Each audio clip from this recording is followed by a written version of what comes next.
Good morning बच्चों। मेरा नाम श्री प्रकाश तिवारी और आप सभी का हमारी क्लास में स्वागत है। हम रसायन विज्ञान की कक्षा 12वीं के सेकंड पार्ट, जिसको आप कार्बनिक रसायन के नाम से जानते हैं, उसके बारे में हमारी आज पहली क्लास है। तो सबसे पहले तो हमें बताइए कि कार्बनिक रसायन के बारे में अब तक आपने कुछ सीखा जरूर होगा। 11वीं क्लास में आपने लास्ट के 2 चैप्टर जो पढ़े थे वो कार्बनिक रसायन थे, पढ़ रखे हैं ना। तो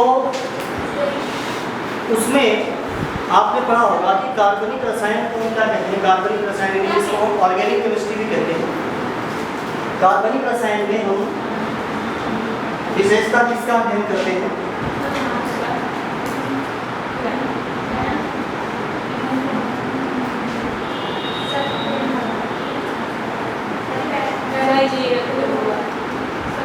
नीचे नीचे बोर्ड पे सर पेन नीचे इस पे लग रहा है, सब बोर्ड पर चिपक रहा है। सर इधर नीचे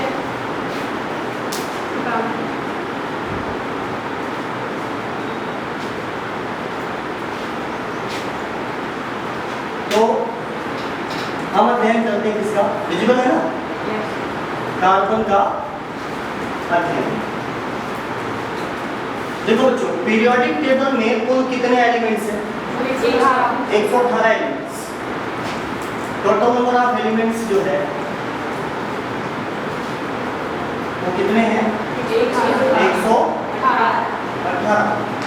और इन 118 एलिमेंट में से 117 एलिमेंट का अध्ययन हम अकार्बनिक रसायन, जिसको आप इनऑर्गेनिक केमिस्ट्री कहते हैं, उसमें करते हैं। अकेला एक कार्बन ऐसा है जिसके लिए हमें अलग से एक केमिस्ट्री की ब्रांच डेवलप करनी पड़ेगी। कोई बच्चा बता सकता है ऐसा क्यों?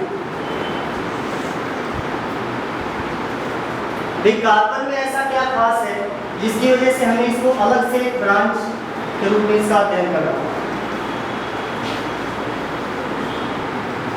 चलो हम बताते बेटा। क्योंकि जितने कंपाउंड 117 एलिमेंट मिलके नहीं बना पाते, उससे ज्यादा कंपाउंड अकेला कार्बन बनाता है। ठीक है ना। ऑर्गेनिक केमिस्ट्री की जरूरत क्यों पड़ी?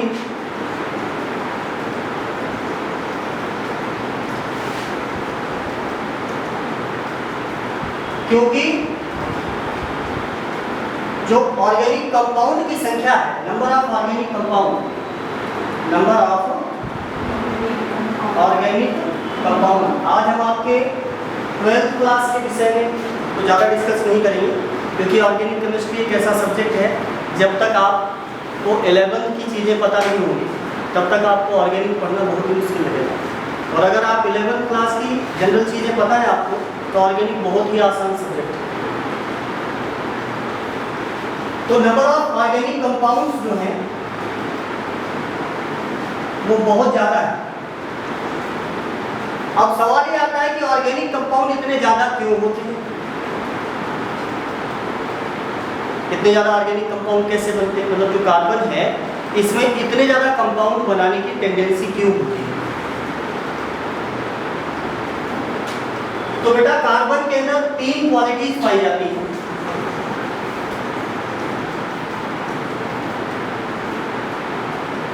पहली जो सबसे इंपॉर्टेंट क्वालिटी है उसको हम कहते हैं श्रृंखलन का गुण, या इंग्लिश में बोले तो कहेंगे कैटिनेशन। नाम सुना? कैटिनेशन।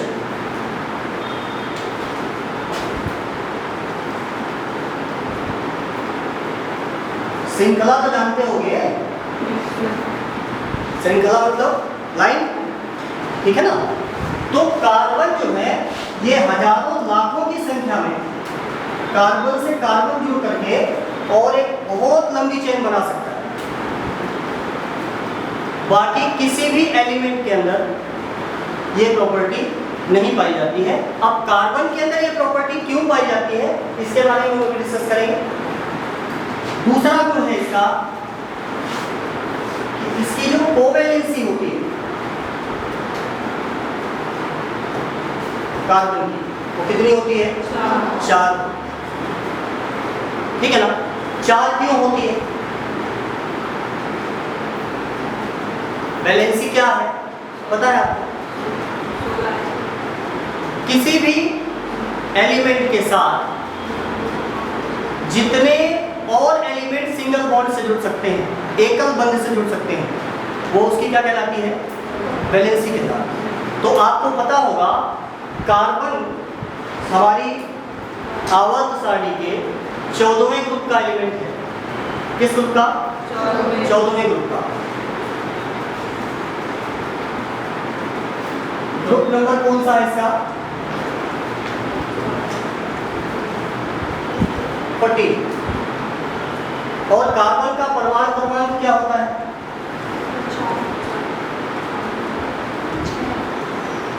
हाँ, परमाणु क्रमांक का क्या होता है? 6।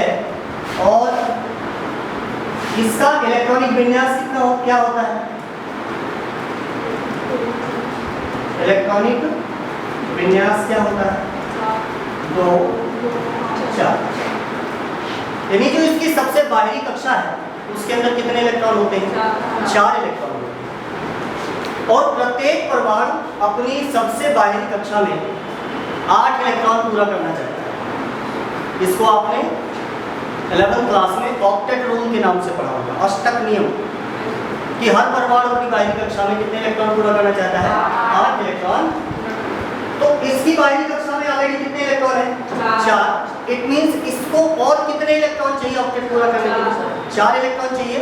और 4 इलेक्ट्रॉन पूरा करने के लिए ये या तो चारों इलेक्ट्रॉनों की साझेदारी करता है और या फिर 4 इलेक्ट्रॉन किसी से लेता है।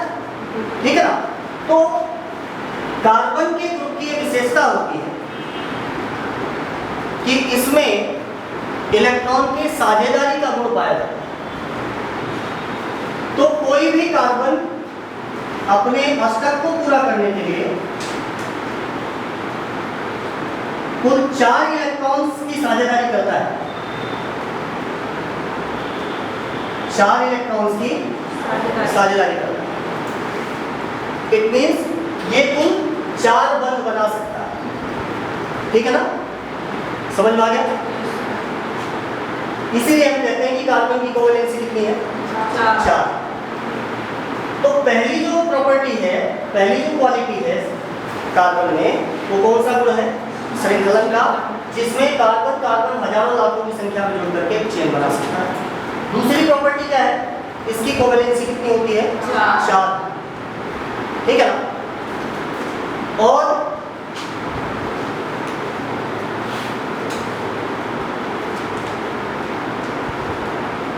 जो तीसरा, वैसे तो ये गुण इतना ज्यादा इंपॉर्टेंट नहीं है, लेकिन फिर भी एक कार्बन का जो तीसरा गुण है जिसके कारण ये जो है इतने सारे यौगिक बनाता है, इतने सारे कंपाउंड्स बनाता है, वो है इसका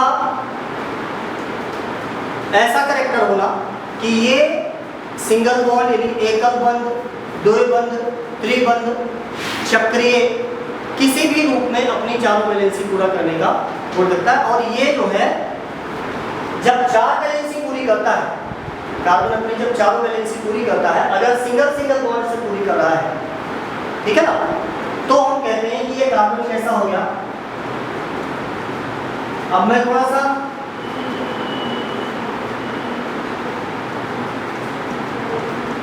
ये मान रहा हूं कि आपने 11th में ये चीजें पढ़ी होंगी,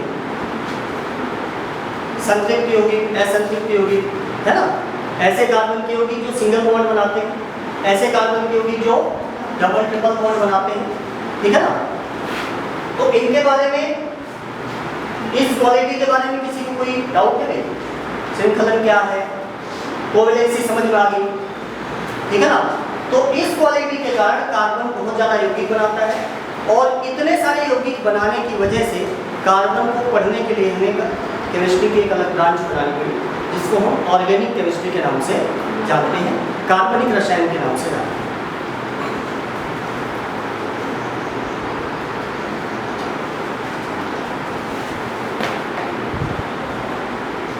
अब जो कार्बनिक रसायन है इसमें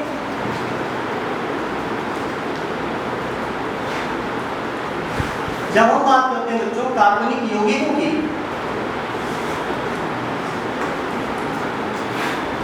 तो कार्बनिक यौगिक अभी मैंने आपको बताया कि कार्बन कार्बन आपस में जुड़ करके एक सीधी श्रृंखला बना सकते हैं, ठीक है ना। सिंगल सिंगल बॉन्ड से जुड़ सकते हैं, डबल बॉन्ड से जुड़ सकते हैं, ट्रिपल बॉन्ड से जुड़ सकते हैं, चक्रीय यौगिक बना सकते हैं, ठीक है ना। तो इसके बारे में डिटेल में आपने 11th क्लास में पढ़ा, फिर भी मैं आपको जो ज़्यादा इंपॉर्टेंट यौगिक्स हैं, ज़्यादा इंपॉर्टेंट कंपाउंड्स हैं, उनके बारे में थोड़ा सा बता देता हूँ। जैसे आपने सुना होगा एलिफेटिक कंपाउंड, नाम सुना? एलिफेटिक, खुली श्रृंखला वाले यौगिक। कैसे? खुली श्रृंखला वाले यौगिक।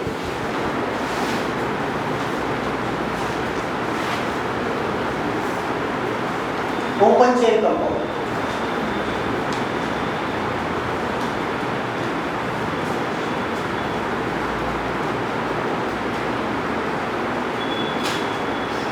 मतलब यहां पे जो कार्बन कार्बन है ये आपस में जुड़ करके एक ओपन चेन कंपाउंड बनाता है। अब यहाँ पे जैसे मान लीजिए आपके सामने ये कंपाउंड बना हुआ है,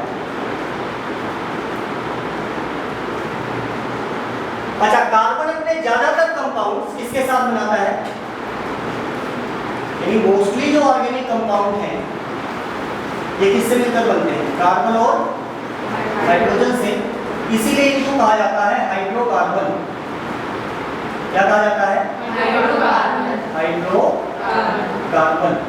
मतलब ऐसे कंपाउंड जो कार्बन और हाइड्रोजन से मिलकर के बनते हैं उनको हम क्या कहते हैं, हाइड्रोकार्बन। जैसे यहाँ पे आपके सामने एक कंपाउंड लिखा हुआ है,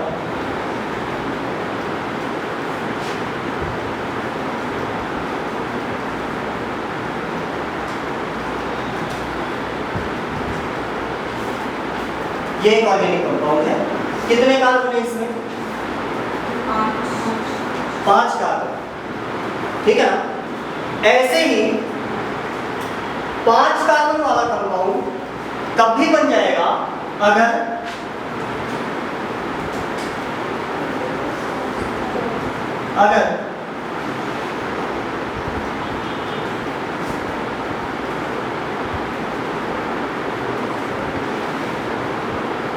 कार्बन कुछ इस तरीके से जुड़ जाए, तो इसको हम क्या कहेंगे, क्लोज चेन कंपाउंड।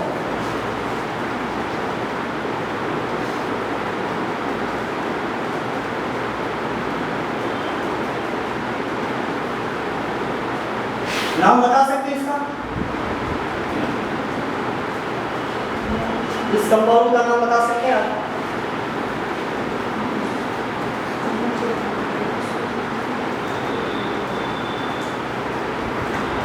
क्या नाम है? पेंटेन। क्या नाम है? पेंटेन। और ये 5 कार्बन तो इसमें भी है, लेकिन दोनों में डिफरेंस क्या है, क्योंकि ये कैसा है, चक्रीय है, साइक्लिक नेचर का है, इसलिए इसको हम लिखेंगे साइक्लो पेंटेन। क्या लिखेंगे? Cyclo pentane. अब जो क्लोज चेन वाले कंपाउंड्स हैं,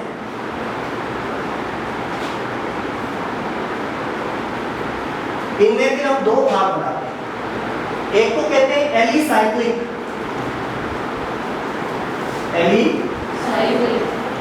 साइक्लिक, और दूसरा क्या होता है,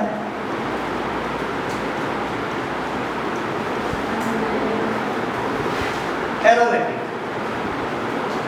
मतलब एलिसाइक्लिक वो कंपाउंड होते हैं जिनका स्ट्रक्चर तो कैसा होता है, इनका जो स्ट्रक्चर है वो कैसा होगा,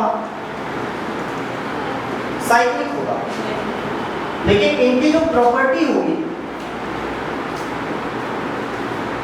वो बिल्कुल किससे मैच करेगी, ओपन चेन वाले कंपाउंड से। किससे मैच करेगी? ओपन चेन वाले कंपाउंड से। मतलब इज, ठीक है ना। एरोमेटिक, अब इनमें क्या होगा, इनमें स्ट्रक्चर तो साइक्लिक होगा, स्ट्रक्चर क्या होगा, साइक्लिक होगा, लेकिन जो प्रॉपर्टी है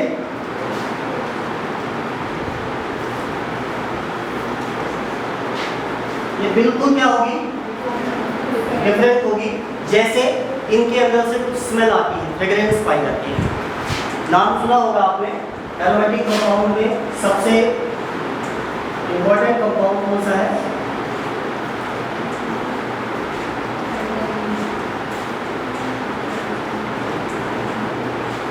बेंजीन, ठीक है। यानी जो ऑर्गेनिक कंपाउंड जिसको आप कार्बनिक यौगिक कहते हैं, इसमें कार्बन कार्बन आपस में जुड़ करके विभिन्न प्रकार के यौगिक बनाता है, जिनमें दो मुख्य शाखाएं अगर हम बांटे तो सबसे पहला है ओपन चेन कंपाउंड और दूसरे क्या है, close chain. Open chain compound में कार्बन एक सीधी श्रृंखला के रूप में, खुली हुई चेन के रूप में आपस में जुड़ करके, अब यहाँ 5 कार्बन की श्रृंखला आप देख रहे हैं, ये 5, 10, 15, 100, 1000 तक हो सकती है, ठीक है ना। हजारों लाखों कार्बन ऐसे जुड़ जाते हैं। क्लोज चेन कंपाउंड में क्या होगा, कार्बन कार्बन आपस में जुड़ करके एक बंद श्रृंखला बनाएगा, और अगर इस बंद श्रृंखला वाले यौगिक की प्रॉपर्टी इससे मिलती जुलती है, खुली श्रृंखला वाले से, तो उनको हम क्या कहेंगे, एलिसाइक्लिक।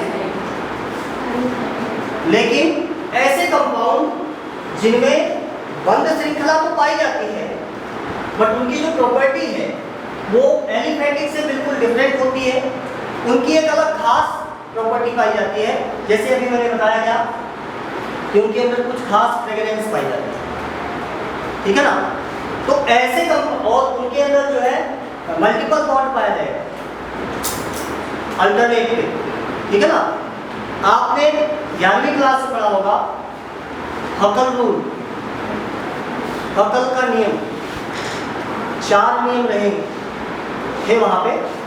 जैसे किसी भी एरोमेटिक कंपाउंड के लिए क्या जरूरी है, सबसे पहली चीज तो वो साइक्लिक होना चाहिए, एक ही प्लेन में होना चाहिए, अल्टरनेट पाई इलेक्ट्रॉन होना चाहिए, और उसके अंदर कुल पाई इलेक्ट्रॉनों की संख्या 4n+2 होनी चाहिए, जहां n कोई संख्या है, 0, 1, 2, 3, 4, ठीक है। अगर चारों प्रॉपर्टी किसी कंपाउंड में पाई जाती है और वो साइक्लिक है, तो उसको हम क्या कहेंगे, एरोमेटिक कंपाउंड। समझ में आ गया। अब इन कंपाउंड्स के अंदर जो कार्बन है, जब ये जुड़ता है, यानी एक दूसरे के साथ कंबाइन होता है, तो कार्बन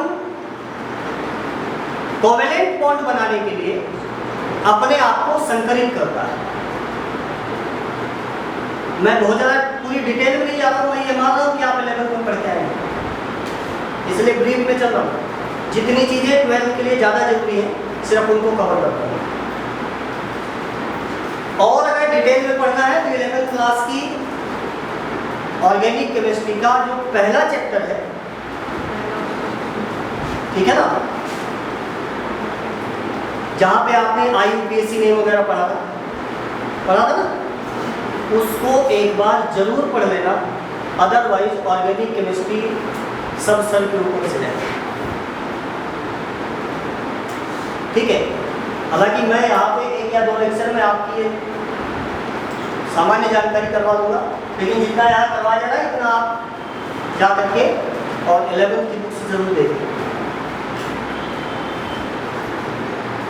तो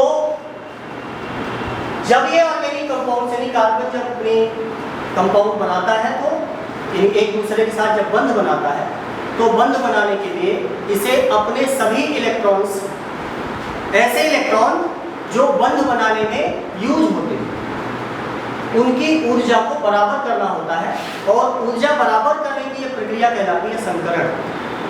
क्या कहलाती है? संकरण, ठीक है। अभी मैंने आपको बताया कार्बन अपनी चारों वैलेंसी पूरी करने के लिए न सिर्फ श्रृंखला बनाता है, क्लोज चेन भी बना सकता है।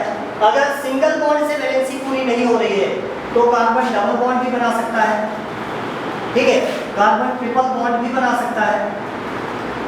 मतलब ये अपनी चारों वैलेंसी पूरी करेगा बाय हुक्स और क्रूक्स। इसे कुछ भी करना पड़ेगा, तुम्हारी तरह नहीं है, ठीक है ना। कार्बन का एक ही लक्ष्य है, क्या? अपनी चारों वैलेंसी को पूरी करना, ठीक है ना। आपको भी कार्बन से सीखना चाहिए, पढ़ाई करना है बाय हुक्स और क्रूक्स, ठीक है। तो जहां पे कार्बन की बात आती है तो कार्बन अपनी चारों वैलेंसी पूरी करने के लिए ये खुली श्रृंखला में कार्बन कार्बन जुड़ सकता है, कार्बन हाइड्रोजन जुड़ सकता है, कार्बन एक से ज्यादा बंध बना सकता है, कार्बन साइक्लिक स्ट्रक्चर बना सकता है, यानी carbon has to complete its 4 valency by any way. तो इसी क्रम में जब कार्बन सिंगल सिंगल बंध बना रहा होता है, जब कार्बन सिंगल सिंगल बंध बना रहा होता है, यानी जिसमें कार्बन क्या बनाता है? सिंगल बॉन्ड, हिंदी में कहें तो एकल बंध बनाता है, जिसको आपने 10th क्लास में पढ़ा होगा। ऐसे यौगिकों को क्या कहा जाता है? एल्केन। कोई बच्चा एल्केन का सामान्य सूत्र बता सकता है? General formula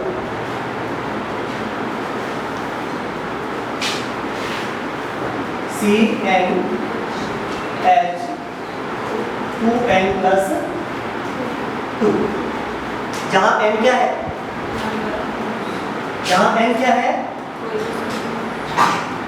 number of carbon. n क्या है? Number of carbon. और एक जानकारी इसके साथ ये लिख लीजिए, जब कार्बन एकल बंध बनाता है, यानी एल्केन के रूप में जब ये एल्केन यौगिक बनाता है, तो इसमें कार्बन का जो संकरण है ये बड़ा इंपॉर्टेंट है। संकरण कैसा होता है बच्चों? sp3। कैसा होता है? sp3।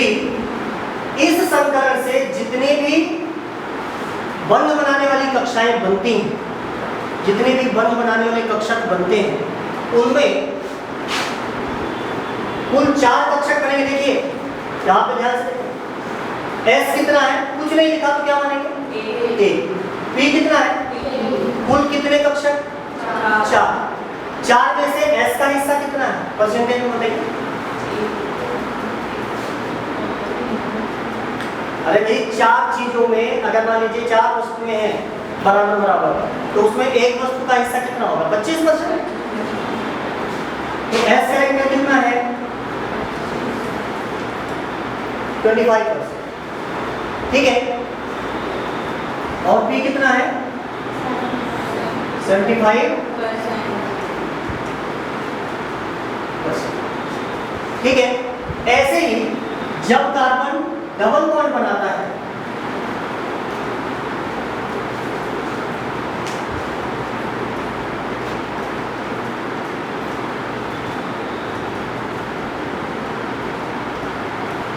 जब कार्बन डबल बॉन्ड बनाता है तो ऐसे यौगिकों को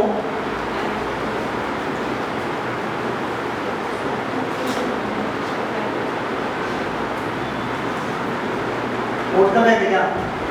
एल्केन में क्या बताया हमने? कार्बन की हाइड्रेशन कैसी होती है? sp3 सिंगल बॉन्ड होता है बेटा। कैसा होता है?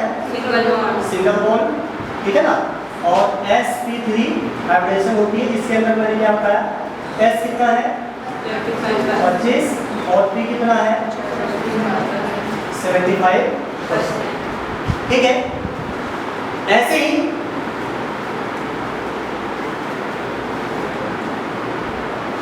एल्कीन,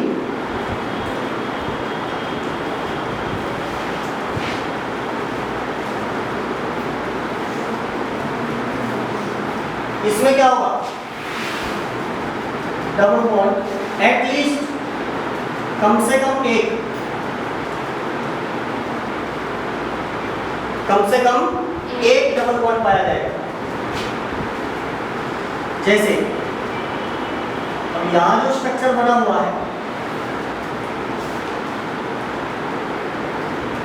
इसको कहेंगे प्रोपीन। क्या कहेंगे? प्रोपीन। ठीक है, इसका जनरल फॉर्मूला क्या बताया हमने? CN। तो इसका जनरल फॉर्मूला क्या होगा? CnH2n। क्या होगा? CnH2n। यानी कार्बन की संख्या जो n है ये क्या निकालती है? Number of carbon. ठीक है, और यहां पे जितने भी डबल बॉन्डेड कार्बन है सभी नहीं, ध्यान रखना,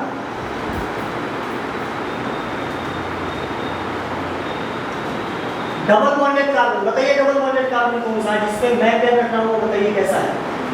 ये वाला सिंगल बॉन्डेड है, ये वाला डबल बॉन्डेड है, और ये वाला भी नहीं। डबल बॉन्ड कम से कम दो कार्बन के बीच में तो बनेगा। जब बंद बनेगा तो दो के बीच में ही तो बनेगा। तो दो कार्बन इसमें कैसे हैं? Double bond. तो जितने भी डबल बॉन्ड से जुड़े हुए कार्बन हैं ये सभी क्या दिखाते हैं? sp2 संकर। क्या दिखाते हैं? sp2 संकर, जिसमें s की परसेंटेज लगभग 33.3%।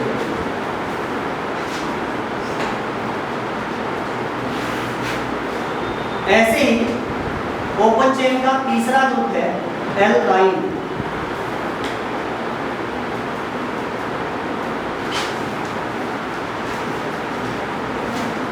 एटलीस्ट वन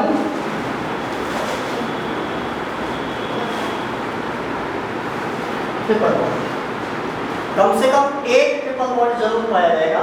जैसे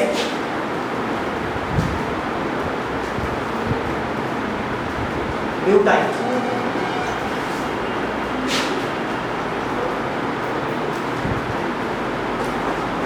ठीक है, अब बताइए इसमें ट्रिपल बॉन्डेड कार्बन पहचान है आप? ये वाला कैसा है? सिंगल बॉन्डेड है, क्योंकि इसके सभी तरफ एक एक बंद बनेंगे। ठीक है, ये वाला और ये वाला भी। तो जितने भी, इसका जनरल फॉर्मूला क्या बनेगा? CnH2n-2। देखिए हाइड्रोजन की संख्या दो कम होती जा रही है। एल्केन में कुल हाइड्रोजन कितने थे? 2n+2। एल्कीन में कितने थे? 2n। एल्काइल में कितने हैं? 2n-।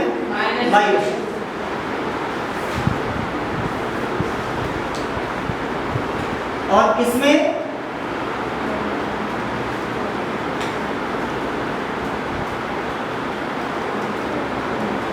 जो ट्रिपल बॉन्ड वाला कार्बन है इसकी हाइड्रेशन यानी संकरण कैसा होगा? sp, जिसमें 50% s कैरेक्टर कितना है? 50। अब आप सोच रहे होंगे सर ठीक है ये तो सब ठीक है, ये क्यों बताया गया s कैरेक्टर कितना है? तो बच्चों किसी भी कार्बनिक यौगिक में कार्बन के पास s कैरेक्टर जितना ज्यादा होगा उसकी विद्युत ऋणात्मकता उतनी ज्यादा होगी। विद्युत ऋणात्मकता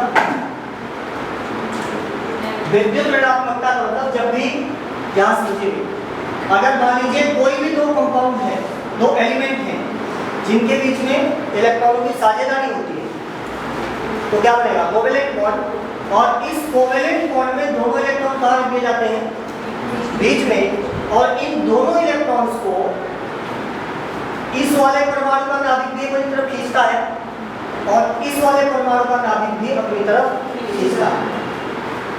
तो यही जो इसको हम कहेंगे शेयर्ड पेयर इलेक्ट्रॉन। क्या कहेंगे? Shared pair electron.